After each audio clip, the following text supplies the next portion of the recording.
Hey, if you're one of those serial snoozers, researchers say you may be hurting your sleep more than helping it, but it feels so good to hit snooze, doesn't it? A new study from Mass General Brigham Young found that snooze cuts into the most important stage of sleep, REM sleep. On average, people hit snooze about 2 to 3 times, which costs them about 11 minutes of that quality sleep. So deep sleepers, they apparently do it even more, and they lose 20 minutes a morning.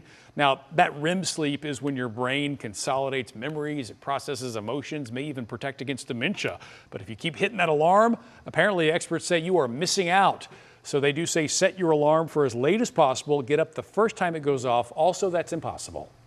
That will not be happening for me. It makes sense. It's just really challenging. The thing is, how many times have you hit snooze 10, 20, 30 minutes before you need to get up and you felt a little refreshed?